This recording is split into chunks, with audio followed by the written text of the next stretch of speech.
도서관 단골 손님들의 전화수다방. 내가 빌린 책.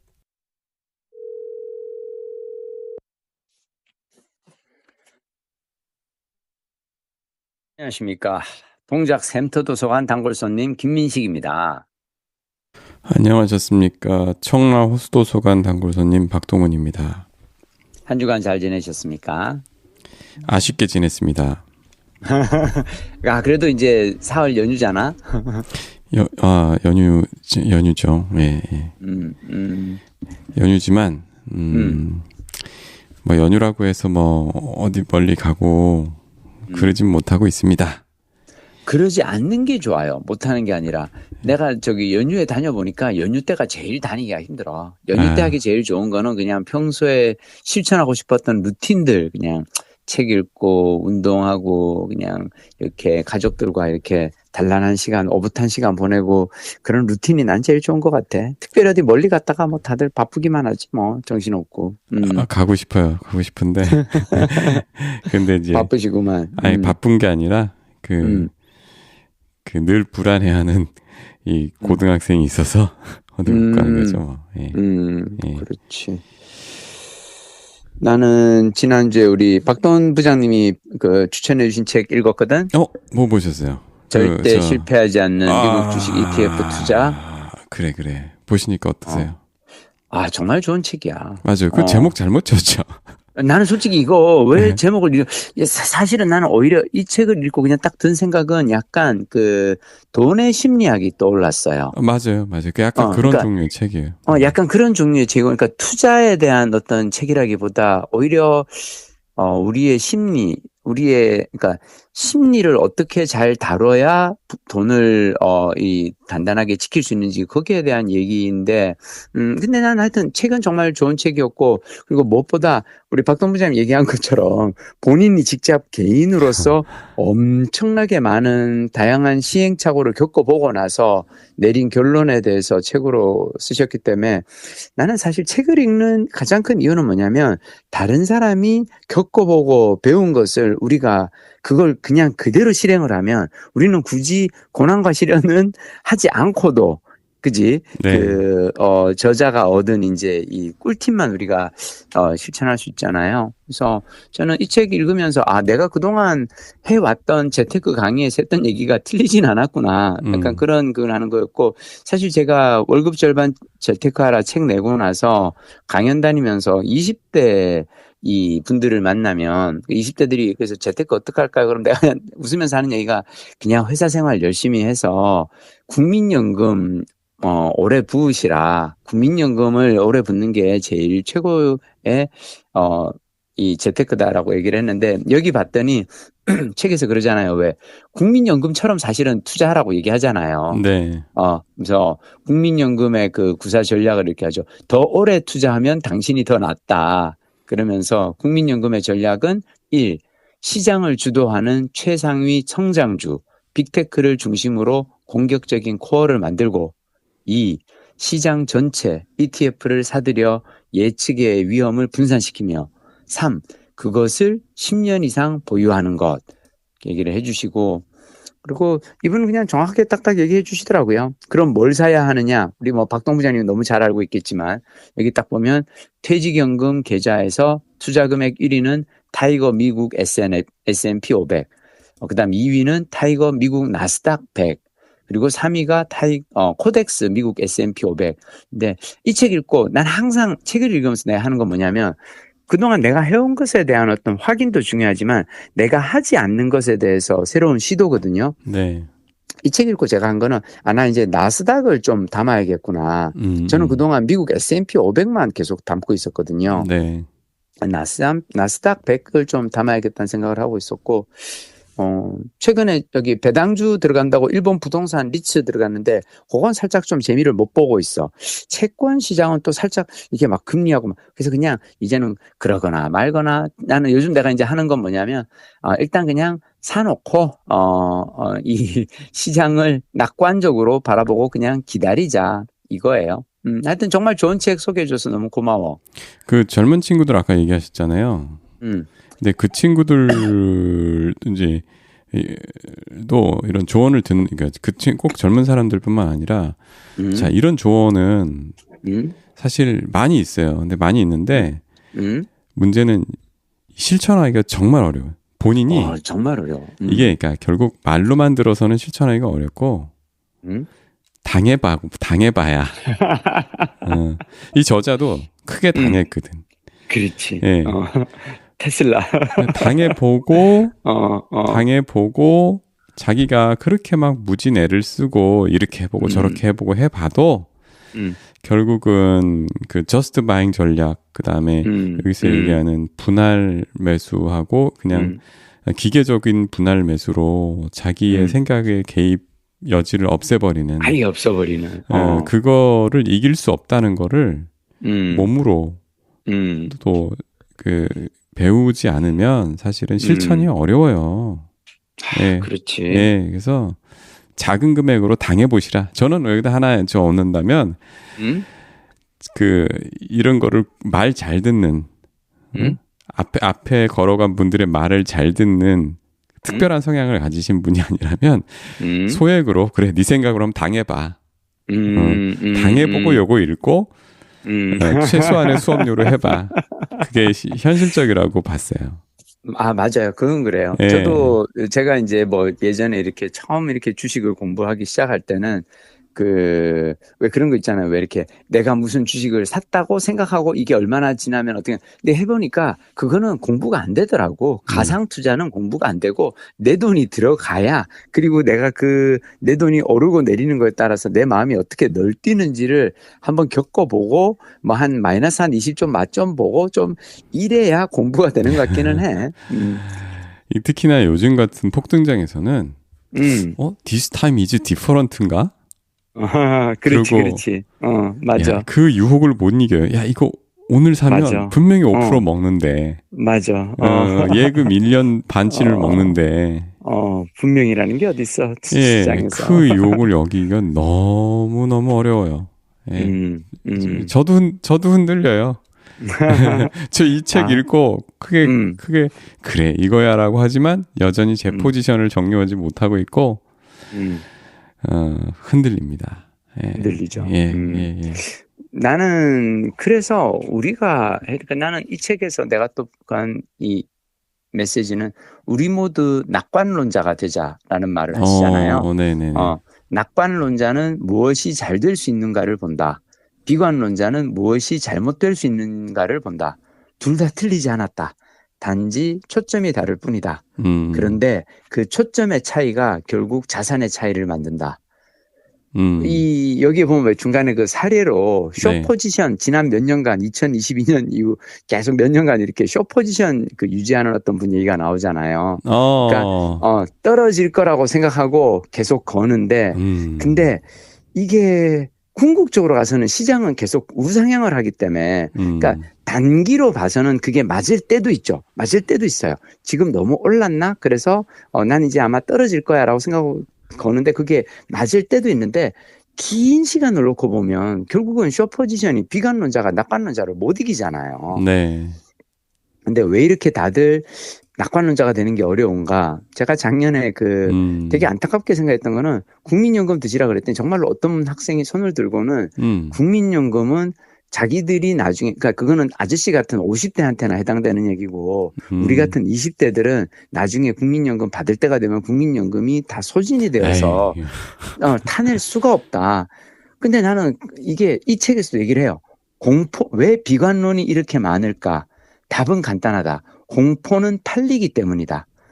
대폭락이 온다라는 헤드라인은 천천히 오를 겁니다 보다 훨씬 많은 클릭을 만들고 미디어는 이걸 알고 시장 전문가들도 알기 때문에 끊임없이 비관론은 재생산해요.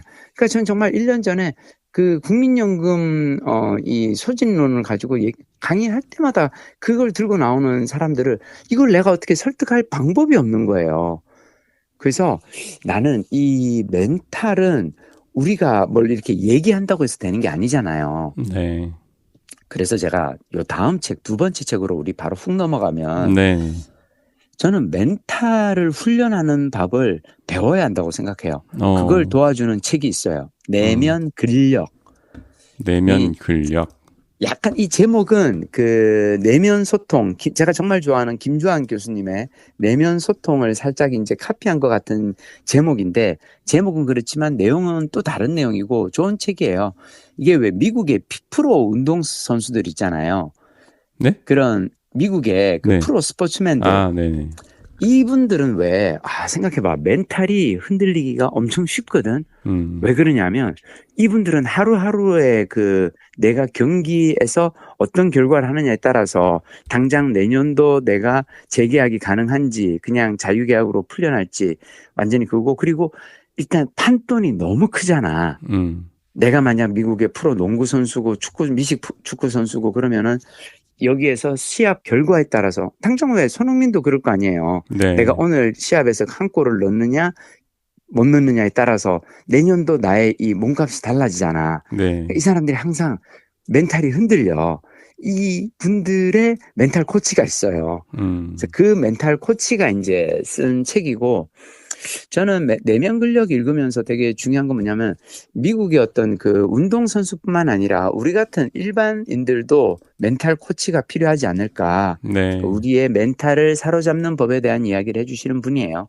그러니까 뭐 이를테면 이분이 책에서 딱 얘기하는 건 이거야. 우리가 발휘하는 역량의 질은 다음 세 가지에 따라 달라진다.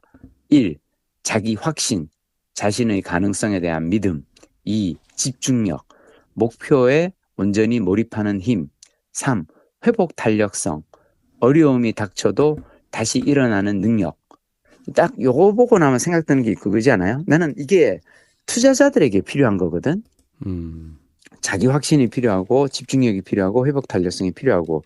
그래서 나는 우리가 이제 절대 지지 않는 미국 주식 ETF 투자를 보고 깨달아야 되는 건 뭐냐면, 우리는 시장에서 낙관론을 가지고 언제든 시장은 우상향할 거라고 생각하고, 그러니까 돈이 생길 때마다, 여윳돈이 생길 때마다 꾸준히 시장에 계속 들어가는 거잖아요. 네. 그리고 멘탈을 잘 보존해야 되는 건데, 저는 그런 멘탈 보존을 위해서는 이 내면 근력에서 저자가 하는 어떤 조언들, 그럴 것 같아요. 뭐 이를테면 이 저자 또 이런 얘기도 합니다. 매일 하루를 마무리할 때마다 다음에 중간 목표 4가지를 얼마나 잘 지켜냈는지 자문해보자. 매일 실천할 중간 목표는 다음과 같다. 1. 오늘 할 수 있는 최선을 다한다. 2. 지금 이 순간에 온전히 머문다. 3. 매사에 감사한다. 4. 루틴을 충실히 지킨다. 오직 내가 통제할 수 있는 일에만 관심을 쏟는다. 난 이게 스포츠맨뿐만 아니라 일상을 살아가는 모든 사람들에게 필요한 조언이라고 생각해요. 뭐, 네. 다음 책? 다음 책은 내가, 이거 사실, 오늘의 내가 사실 이 하나로 꿰뚫는 화두는 뭐냐면, 그냥 우리 모두 낙관론자가 되자거든요. 네. 낙관론자가 되어야 투자도 잘할 수 있고, 일상생활도 잘할 수 있고, 근데 낙관론자가 되는 데서 가장 중요한 책은 사실 나는 이 책인데, 아직 시작도 못했어요. 그냥 서문 읽다가 말하는데, 소문만 해도 워낙 길어서, 제목은 우리 본성의 선한 천사. 이게 스티븐 핑커의 그 책이고, 사실 제가 얼마 전에 왜 장강명 작가님이 쓰신 벽돌책 얘기했었잖아요. 네, 제 옆에 벽돌책을 있어요. 소개하는 살면서 책. 한 번은 벽돌책. 그 책 읽고 있구나. 어때? 빌려왔어요. 어저께 예약 손님이 길어가지고 어제 내 차례 됐다고 연락 받아서. 다행히 그렇군요. 예. 근데 그 책을 나는 읽고, 그 책에서 100권을 소개하시거든. 네. 장강명 작가가. 네. 그 100권 중에서 제일 먼저 머리를 가다가 밀리에 써져 있는 책 몇 권 지금 이제 읽고 있고. 네. 근데 내가 정말 읽고 싶었던 책은 이 책이에요. 우리 본성의 선한 천사. 왜냐하면 결국 나는 우리가 살면서 계속 끊임없이 스스로에게 해야 되는 건 뭐냐면, 세상은 더 나아지고 있다는 믿음이 나는 우리에게 필요하다고 생각해요. 그 믿음이 있어야 우리가 어떤 무언가를 할 때 흔들림 없이 나아갈 수 있거든. 근데 빌려왔는데, 와, 진짜 벽돌책 중에서도 벽돌책이야. 이 책이 1406쪽. 그러니까 어지간한 책이 700쪽이 넘어가면 우리가 벽돌책이라고 부르는데, 그 벽돌책의 2배예요. 근데 맨 앞에 추천사에 보면, 무려 빌 게이츠가 이런 말을 썼어. 내 평생 읽은 책 중에서 가장 중요한 책이다. 1000쪽이 넘는 대작이지만 시간 활용에 매우 엄격한 사람으로서 말하건대 시간을 들여 읽을 만한 가치가 충분한 책이다. 살면서 벽돌책이라고 읽어본 거는 성경밖에 없는 저로서는. 아, 그렇구나. 한번 읽어봐야 그 맛을 알 것 같네요. 네. 그렇지. 아직은 머리로 글쎄 뭐 정말 그럴까? 라고. 네.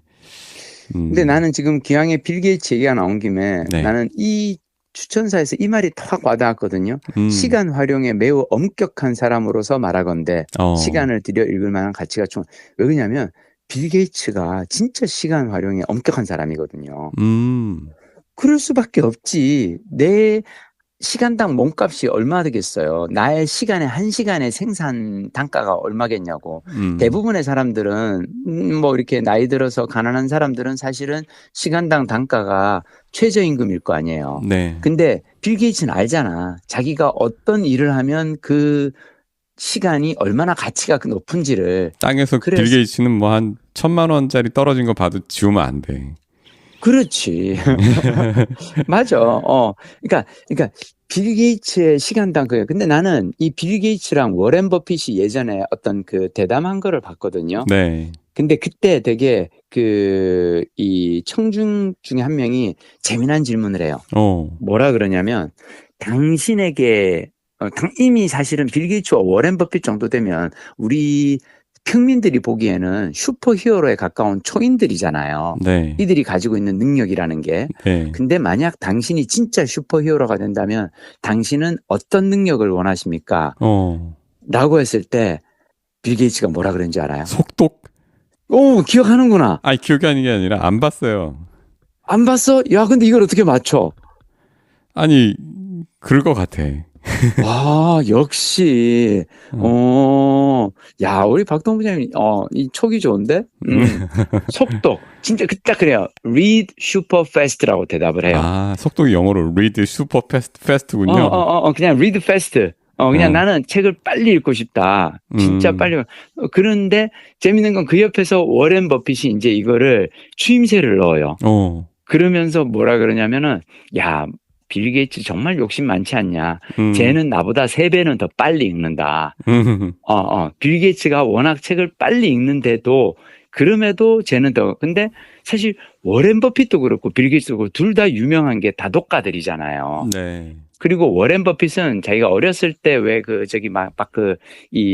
저거부터 아르바이트부터 하면서 몸으로 뛰는 막 그런 일부터 시작했었잖아요. 신문 배달이니 뭐니. 그 시절에 워렌 버핏이 부자가 되기 위해서 했던 게 온갖 경제 서적을 읽고 자기가 이제 투자의 어떤 그 기초를 세웠다고 얘기를 하잖아요. 나는 워렌 버핏이 쓰는 그 서신을 보면 이 사람 책 정말 많이 읽은 사람이란 걸 나는 알겠거든. 뭐냐면 간결하게 쓰면서도 내용을 정확하게 짚잖아요.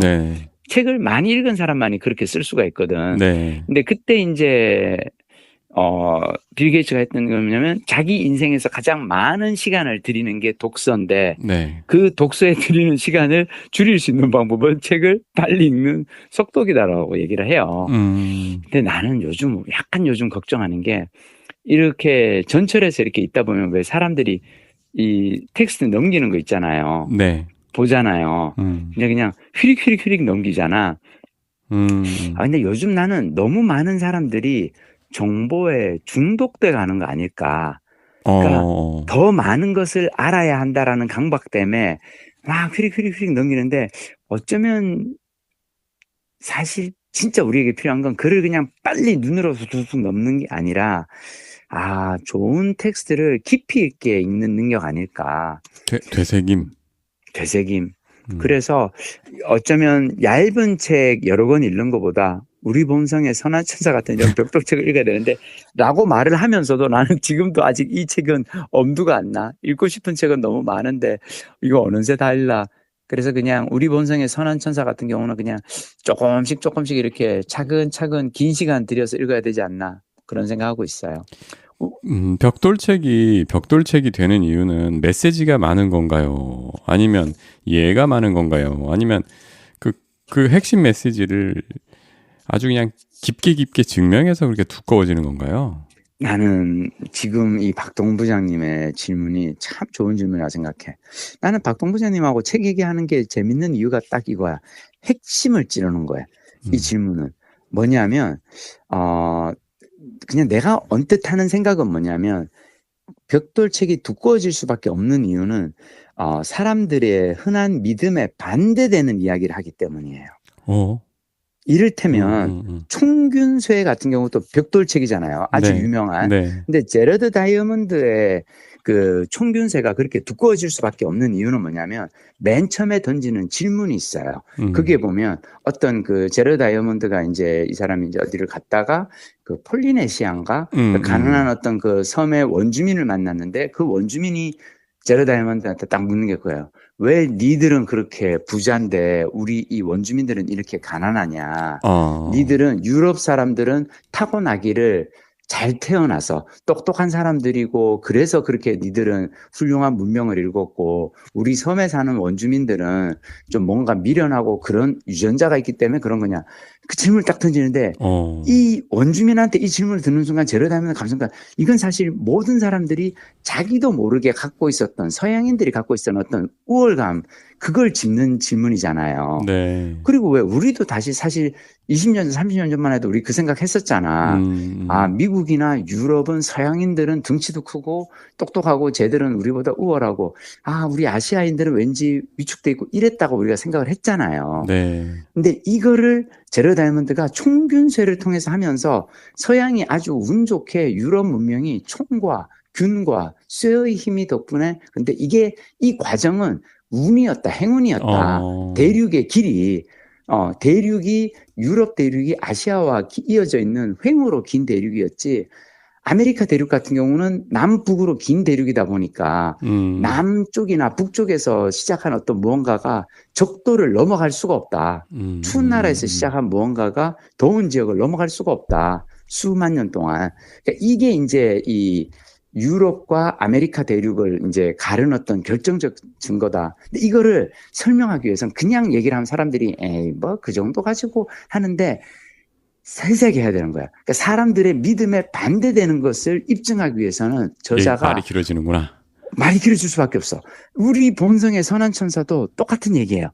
이게 뭐냐면 인류 역사에서 폭력은 증가하는 것이 아니라 감소하고 있으며 우리가 살고 있는 현재는 과거 어느 때보다 덜 잔인하고 덜 폭력적이며 더 평화로운 시대라는 이야기를 해야 되는데 문제는 뭐냐면 우리가 지금 계속 보는 미디어에서는 엄청나게 많은 이 폭력적인 어떤 온갖 전쟁이며 테러며 뭐 다양한 어떤 사건들이며 이런 걸 접하게 되잖아요. 네.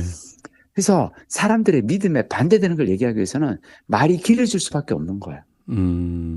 그래서 우리 본성의 선한 천사를 사람들이 좋아하는, 그러니까 이걸 많은 사람들이 추천하는 이유는 두꺼운 책이지만 읽고 나면 당신의 세상을 바라보는 시선이 조금은 더 낙관적으로 바뀔 것이다. 나는 오늘 이 얘기를 왜 하느냐. 절대 찌지 않는 미국 ETF 투자도 사실 읽고 나서 우리가 딱 하는 생각 뭐예요? 시장을 낙관적으로 바라보고 그냥 여윳돈이 있을 때마다 이 돈을 계속 넣어야겠다라는 어떤 이걸 길러야 되잖아, 힘을. 네. 내면 근력도 그렇고. 그래서 저는 그걸 우리가 결국 해야 되는 건 뭐냐면 세상을 낙관적으로 보는 건데, 지난번에 내가 왜 장강명 작가의 벽돌책 강연을 들으러 갔잖아요. 네. 장강명 작가님 그때 되게 재미난 비유를 하십니다. 예전 같으면 우리는 왜 지금 이렇게 불안과 공포에 쉽게 휩싸이느냐 하면은 예전 같으면 우리는 불이 나면 눈앞에 난 불만 봐요. 내가 길을 가. 근데 저기에, 집에 불이 났어. 사람들이, 불이야, 막 주위에서 소리 지르고 난리가 나면, 와, 불 났구나 하고 이제 막 허둥지둥 불을 끄든지 도망가든지 뭘 하겠죠. 지금 시대는 뭐냐면, 100km 바깥에서 난 불도 바로 내 귀에 불이야 하는 소리가 들리는 시대라는 거예요. 뭔가 지금 옛날만 하더라도 왜 어떤 폭력적인 어떤 그 광경을 살아가면서 직접 볼 수 있는 일이 별로 없었는데, 지금은 미디어 때문에 너무너무 이런 자극적인 뉴스들이 확대 재생산되고 내 귀 바로 옆에서 누군가가 계속 불이야 사람들이 고함을 질러대는 것 같은 그런 시대라는 거지. 야, 그럼 어떻게 해야 돼? 이 미디어를 끊어야 되나? 어떻게 해야 되죠? 그거 쉽지는 않은데, 네. 근데 나는 개인적으로 계속 하는 생각은 뭐냐면, 미디어를 끊는 것이 아니라, SNS를 소비하는 나의 어떤 그 행태를 잘 들여다볼 필요는 있다고 생각해요. 보면서 내가 점점 더 불안해지잖아요. 네. 그러면 줄이거나 끊어야 돼요. 근데 보면서 내가 무언가 배우는 게 있고 도움을 받는 게 있잖아요. 네. 난 그것까지 우리가 끊어낼 수는 없다고 생각하거든. 저 같은 경우 사실 제가 페이스북을 계속 쓰는 이유는 뭐냐면 나는 페이스북을 보면서 장강명 작가 벽돌책 강연 하시네. 이거 보고 신청해야지 하고 가는 거거든. 그러니까 정보가 우리에게 주는 효능감, 효용은 반드시 있죠. 난 그리고 사회적 관계가 우리에게 주는 어떤 또 위로도 있어. 온라인 사회적 관계라 하더라도. 자, 근데 이게 어느 선까지가 적절한지를 봐야 된다는 거죠. 네. 주식에 대한 정보도 그렇지 않아요? 어느 선까지는 공부가 외관데 또 너무 과하면은 그 저자도 그런 얘기 하잖아요. 왜? 주식을 잘하는 게 중요한 게 아니고 인생을 즐겁게 사는 게 중요한데 그렇지. 너무 많은 시간을 주식 투자에 대해서 공부하고 그거 이렇게 시세표 들여다보느라고 시간을 할 게 아니라 어느 순간에서는 적정한 이 재테크 공부라는 데 들어가는 시간과 이게 어느 정도까지가 적정한지를 스스로 판단할 수 있어야죠. 그게 핵심이라고 생각해요. 그런 게 필요할 것 같네요. 요즘에 이제 AI 에이전트가 주목을 받잖아요. SNS에 대한 AI 에이전트가 있어서 걔가 미리 보고 이건 우리 주인님이 한테 유익하겠다. 이건 우리 주인님의 귀에 대고 너무 불얘기를 먼 데서 나온 불얘기를 해서 불안하게 하거나 지나치게 그 부러움에 그 질식할 것 같은 그런 거거나 해서 걔가 알아서 앞에서 좀 정리해서 해주는 그런 걸 좀 만들어 봤으면 좋겠네요. 근데 실제로 그런 방향이 조금 있기는 있죠. 제가 이제 이번 주에 미디어 오늘이라고 이제 이 미디어 하는 비평하는 이 매체 일이 있어서 갔다가 거기 미디어 오늘에 이제 기자랑 만나서 옛날에 제가 MBC 있을 때 자주 봤던 기자라서 물어봤어요. 요즘 언론사들 어떠냐 그랬더니 요즘 언론사들의 가장 큰 고민은 조회수가 줄고 있다는 것이다. 기사 자체에 대한 조회수가. 이게 제로 클릭의 시대잖아요.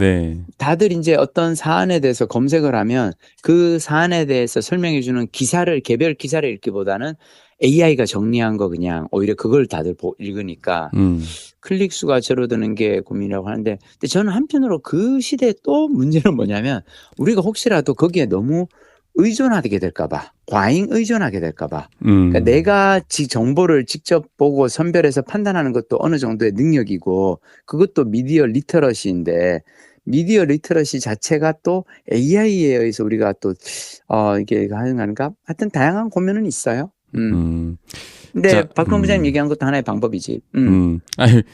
제가 갑자기 얘기로 확 틀어서 우리 말씀하시죠. 김민식 작가님 여행 이제 임박하지 않았습니까? 임박했습니다. 이거 궁금합니다. 이렇게 길게 여행 가시는 분들은 여행 며칠 앞둔 시기에 뭘 어떻게 준비하는지가 갑자기 궁금해졌어요. 준비를 안 해요. 저는. 안 해요? 전혀 안 해요. 비행기 표하고 여권하고 그런 건 이미 6개월 숙박. 전에 다 했지. 6개월 전에. 예약했고. 항공권은, 그러니까 제가 사실 되게 운이 좋았던 거는 이거를 스페인 지금 여행 가는 거를 아시아나 마일리지로 가거든요. 그러니까 이미 아시아나 마일리지 같은 경우는 왜 요즘은 조금 이제 유류세가 올라가가지고 그러니까 마일리지 좌석이 많다 그러던데 1년 전만 하더라도 마일리지 좌석은 그냥 하여튼 오픈하자마자 바로 들어가서 하기 때문에 항공권을 끊은 지는 오래됐고 1년 전에 끊었고요. 작년 가을에 이걸 끊었고 그리고 숙박은 저는 항상 3개월 전에 예약을 미리 해둡니다. 그리고 닥쳐서는 특별히 뭘 안 해요. 그리고 저는 뭐가 있냐면 제가 그 메모가 있어요. 어떤 메모가 있냐면 여행 짐꾸리기라는 메모가 있거든요. 예? 짐꾸리기? 여행 짐꾸리기. 이게 뭐냐면 내가 여행을 항상 이렇게 많이 다니잖아요. 그러다 보니까 그 여행 가서 뭔가 이번에 이거 안 가져왔네. 야, 이거 여행 짐꾸리 이거는 필요해. 이를테면 내가 이제 여행 짐꾸리 같은 경우는 막 이런 식이에요. 그러니까 메모에 여권, 환전, 항공권, 비자, 기차표, 안약, 노트북, 이어폰, 수영복, 휴대폰 충전기, 배터리, 현지 콘센트, 전자책 리더기, 스포츠 타월, 새들백, 허리백, 자켓, 칫솔. 자, 이게 뭐냐면 나는 여행 한번 갔다 올 때마다 야, 이거는 필요 없는데 괜히 가져왔네 싶은 거는 메모해서 지워요. 네. 그리고 이거는 꼭 필요한데 안 가져왔네. 그럼 메모에 넣고.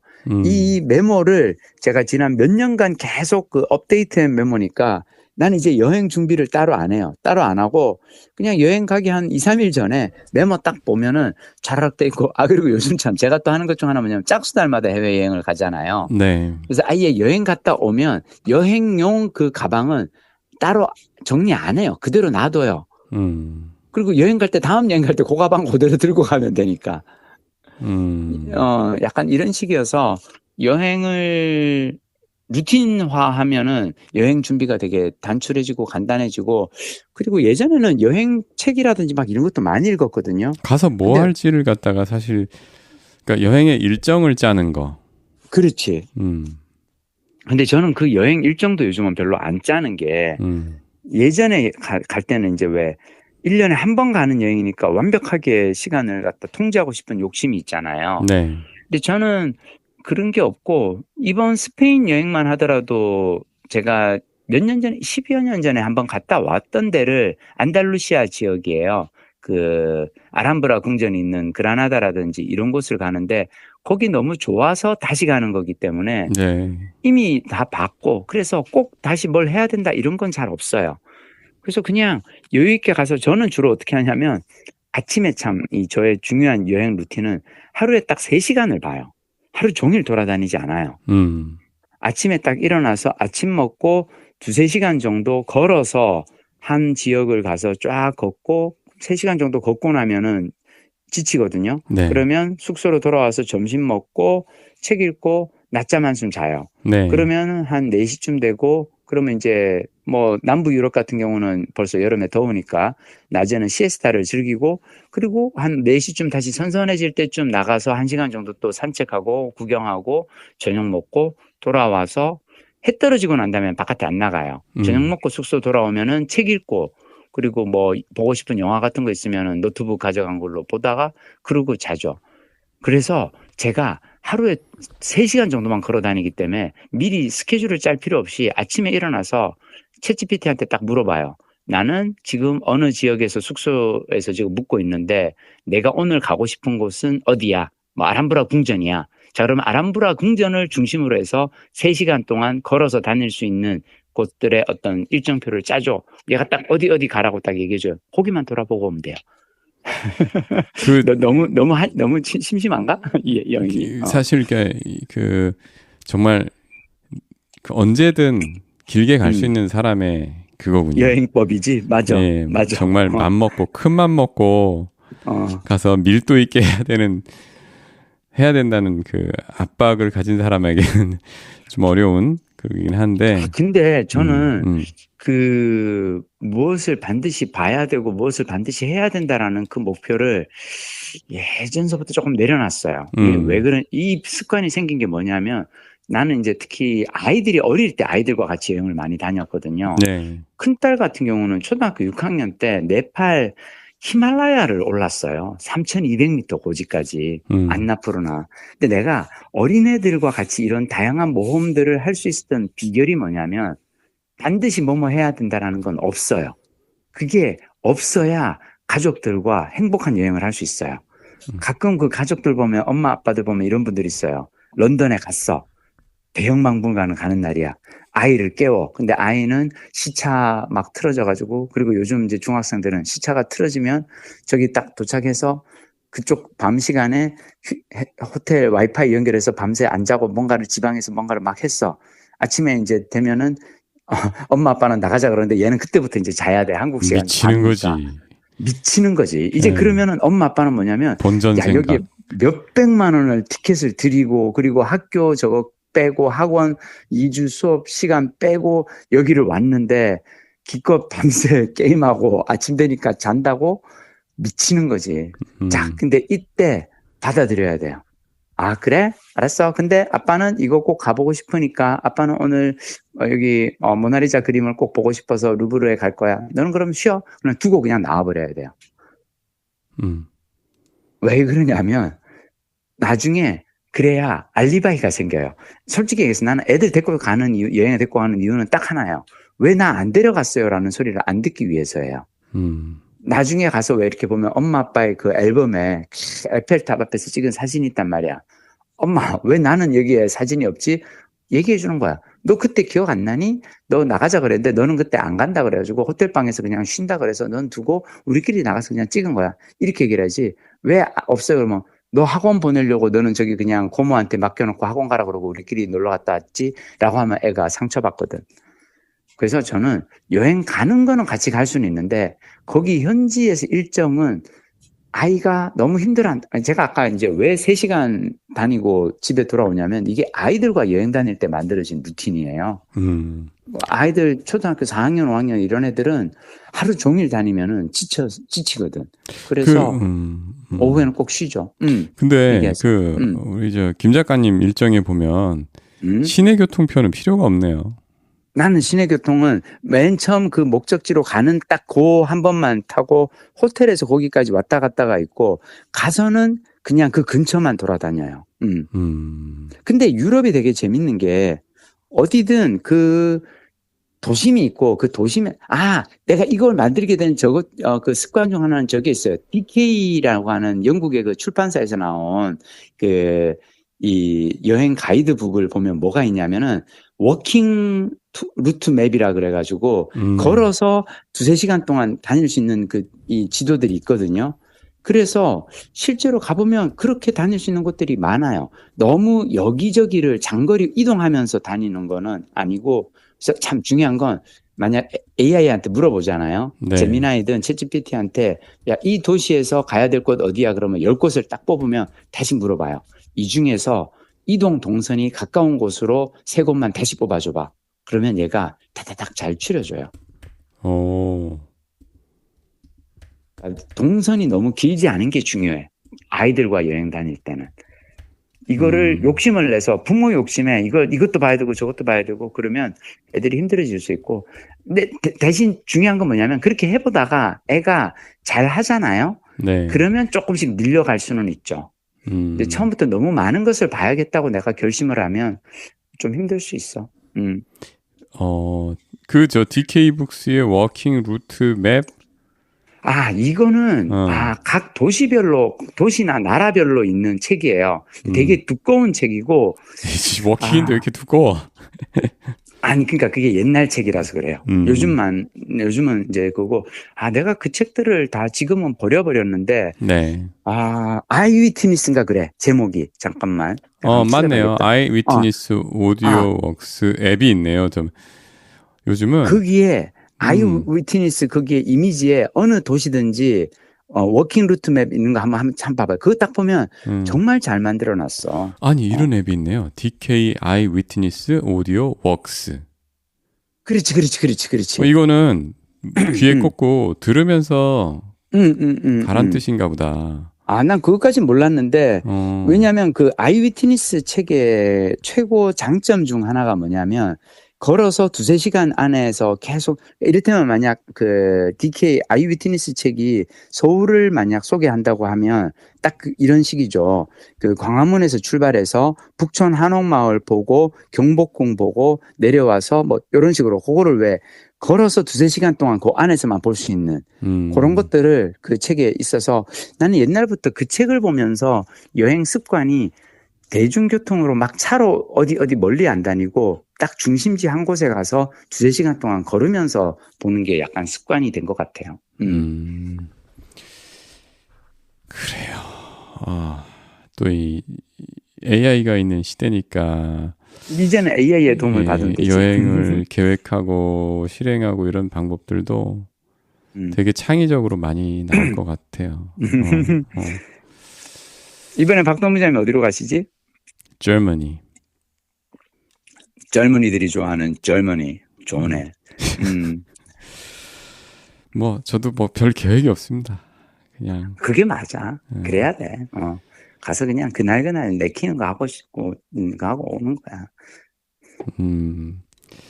근데 이제 저도 어린 둘째와 가니까 부담이 좀 되네요. 부담도 근데 되고. 아이에게 그런 어떤 세상을 보여주는 것 자체만으로도 아빠로서 너무너무 좋은 걸 아이에게 그 경험을 시켜주는 거지. 나는 말씀해 주세요.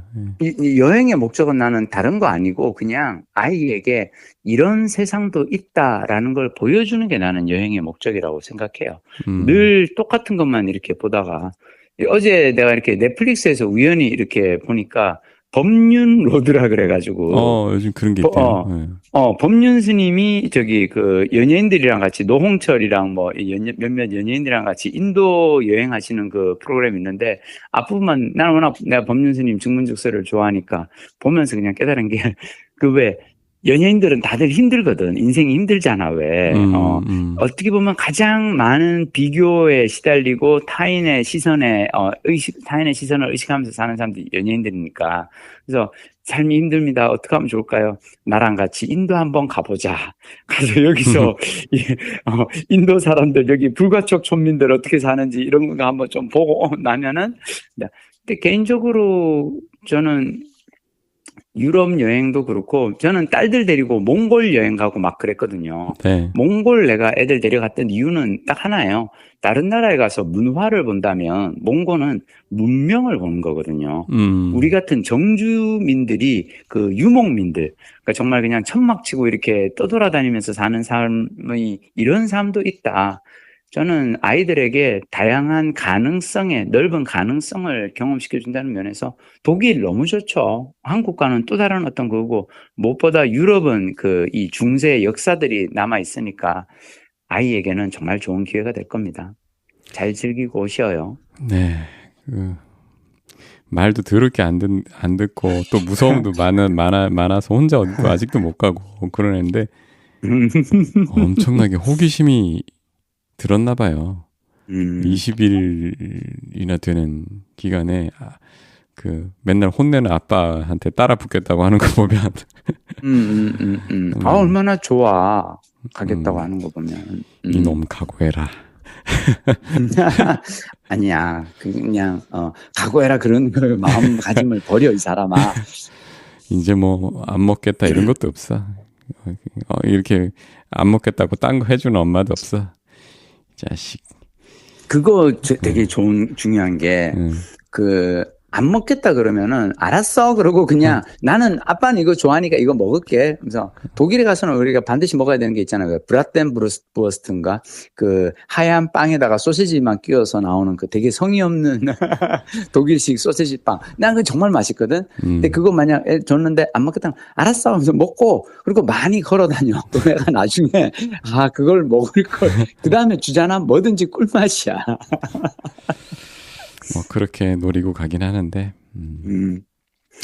나는 오늘 이제 내 이야기의 주제는 사실 낙관론이잖아요. 네.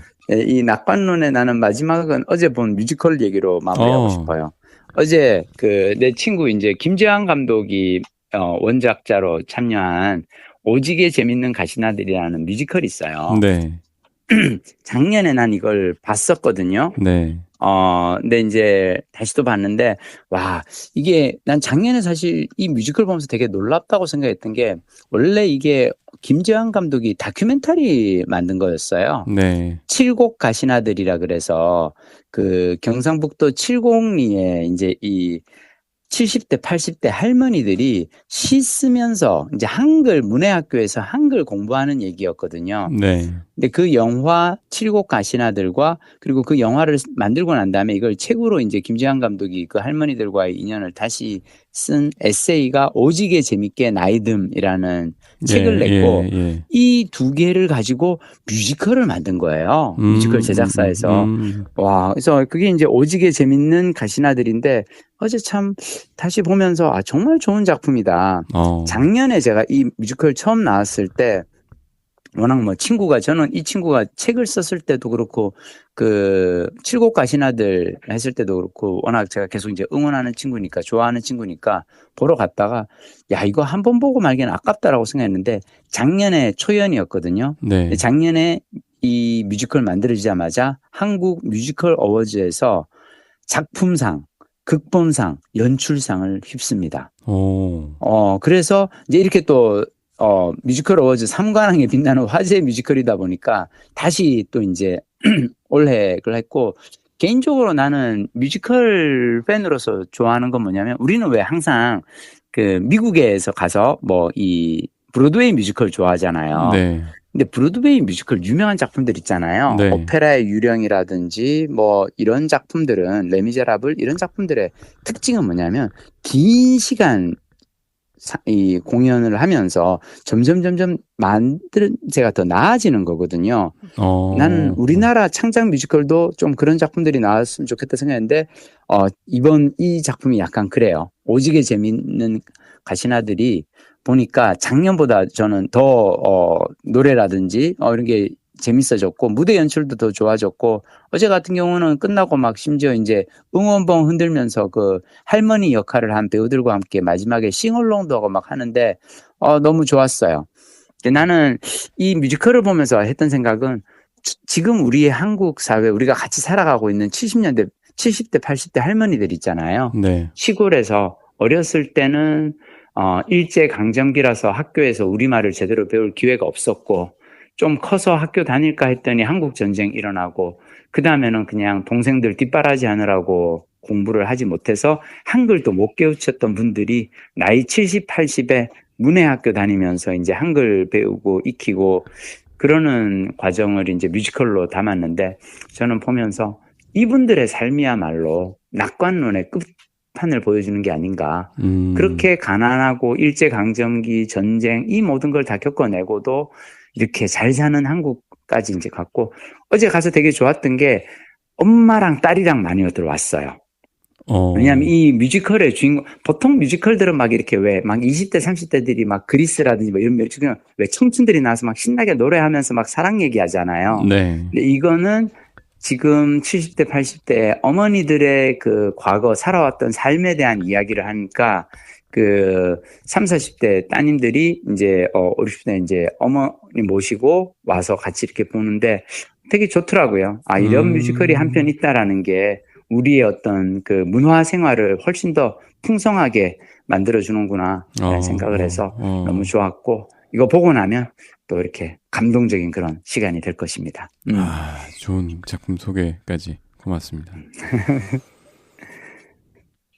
혹시 네. 박동 부장님 바쁘구나. 요즘은 계속 이제 여행 준비하느라고 정신 없을 것 같아. 그거보다 무기력함에 빠졌습니다. 왜 무기력함이야? 잠을 못 자서. 그거 되게 중요하죠. 수면 장애가 이게 좀 더 나아지질 않아가지고 늘 피곤하고 그냥 눕고만 싶고 밤에 제대로 못 잤으니까 그래서 이게 빨리 해소가 안 되네요. 요즘은 운동도 잘 못하겠고 갑자기 이게 갱년기인가? 그럴 수 있어. 그럴 수 있어. 그래서 뭐 책을 볼래도 눈이 아파서 그냥 게으르게 듣기만 하고 그렇습니다. 근데 그 시기를 그냥 견디는 거 말고는 답이 없는 것 같은데, 그지? 어떤 분들은 뭐 남성 호르몬 주사를 맞기도 한답니다. 내가 왜 지난번에 얘기했던 책이 그거잖아요. 15분 호르몬 혁명이라는 책을 내가 이제 그때 잠깐 얘기를 하면서 했던 건데 이게 노화가 서서히 점진적으로 일어나는 게 아니고 한 번씩 이렇게 툭툭 떨어지거든. 네. 갑작스럽게 이렇게 하는데 그게 이제 40대 중후반이래요. 나는 50대 중반. 이제 그러니까 이제 요즘은 이제 50대가 중후반 돼야 이제 40대인 거지. 그러니까 2024년 스탠퍼드 의대 연구팀에서 나온 결과예요. 계단이 3번이 있는데 40대 중반, 심혈관 질환 위험이 높아지고 술과 지방 대사가 떨어진다. 그러니까 20대 30대 술 많이 먹고 잘 먹고 막 그랬다고 해서 40대 똑같이 먹으면 안 되는 게 그거고 60대 초반에는 면역력이 약해지고 혈당 조절이 어려워지고 70대 후반에는 이제 근육량이 줄고 인지 기능 저하가 두드러진다. 이게 사실은 호르몬 변화인데 요거 그때 내가 호르몬 15분 혁명 혹시 책 소개했던 것 같은데 이때 중요한 건 뭐냐면 내가 뭔가 흔들리는 게 있거든요. 호르몬 변화 때문에 그 일상 루틴을 유지하기 위한 뭔가 어떤 습관 같은 게 있어야 돼. 혹시 수면 그러니까 그냥 높아지면 물어보는데 몇 시쯤 잠자리에 들어요? 저는 일찍 잠자리에 드는 건 일찍 자요. 한 10시쯤 자는데. 그건 되게 좋은데. 예, 그 양압기를 수면무호흡 때문에 그래요. 예, 양압기도 그래서 쓰고. 그렇구나. 예, 근데 이게 코가 좀 많이 막히고 이러니까 양압기 효과도 떨어지고. 자고 나면 깨는구나. 아니 중간에 뭐 깊이 못 자니까 아침에 너무너무 피곤해요. 그래. 너무너무 피곤해서 어떡하냐. 그래서 어떻게 여행이라도 가서 뭔가를 확 바꿔보면 좀 나을 수도 있겠죠? 낙관적으로 생각해야지. 그럼. 그래, 아니 나는 생기겠지? 여행은 삶의 활력을 재충전하는 아주 좋은 기회라고 생각해요. 아들이랑 가서 재밌게 즐거운 시간 잘 보내고 와. 네. 독일 나라도 좋아. 잠만 잠깐 제대로 자면 진짜 좋겠다. 그래. 예, 오늘 또 오케이. 고생 많으셨습니다. 파이팅 하시고 그러면 우리는 또 다음 주에 통화합시다. 예. 아침 드십시오. 예. 오케이. 안녕.